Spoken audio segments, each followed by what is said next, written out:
మళ్ళీ ఇలా వరుస క్రమంలో తిరుగుతాయి. ఇప్పుడు 3 ఏళ్ళు 21 అయిపోయాయి. అప్పుడు 22వ హోర ఏది? సూర్యహోర. 23వ హోర శుక్రహోర. 24వ హోర బుధహోర. 25వ హోర చంద్రహోర. అంటే 24 హోరలు ఆదివారం అయిపోయాయి.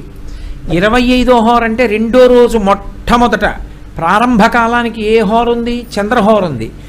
చంద్రుడికి సోముడని పేరు, అందుకని చంద్రహోరతో మొదలవుతోంది కాబట్టి సోమవారం అని వస్తుంది పేరు. ఇప్పుడు మళ్ళీ అలా తిరిగాయి అనుకోండి హోరలు, మళ్ళీ తిరిగేటప్పటికి మళ్ళీ 24 గంటలు అయిపోయి మళ్ళీ మర్నాడు ఉదయం ప్రారంభం గంటకి ఆ హోర దగ్గరికి వచ్చేటప్పటికి కుజహోర వస్తుంది.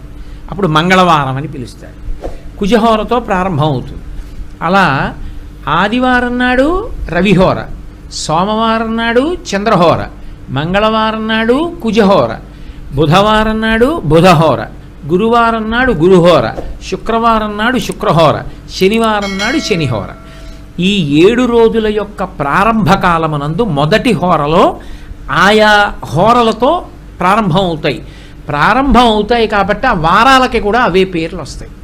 ఇప్పుడు లెక్క కట్టుకున్నప్పుడు ఏం చేస్తారంటే, మీరు ఇప్పుడు ఈ సమయంలో ఏం చెయ్యాలి అనుకున్నారనుకోండి, పంచాంగం పక్కన లేనప్పుడు ఏం చేస్తారంటే ఏ హోరాకాలం నడుస్తోందో లెక్క కట్టుకుంటారు.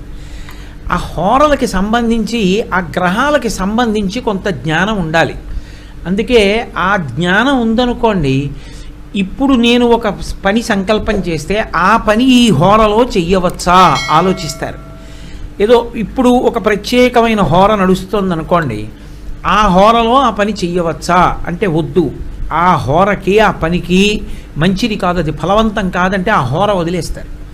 వదిలి తరువాతి హోర వరకు ఎదురు చూసి పెడతారు. కాబట్టి హోర అనేటటువంటిది అత్యంత ప్రధానం జ్యోతిష శాస్త్రంలో. ఆ హోరలతో ప్రారంభమైనటువంటివి కాబట్టి వారములు అని పేరు. ఈ వారములు ఆ హోరల యొక్క ప్రారంభంతో కలిసి ఆ పేర్ల మీద పిలవబడుతూ 7 రోజులుగా వస్తాయి. మీకు అర్థమైంది అనుకుంటున్నాను.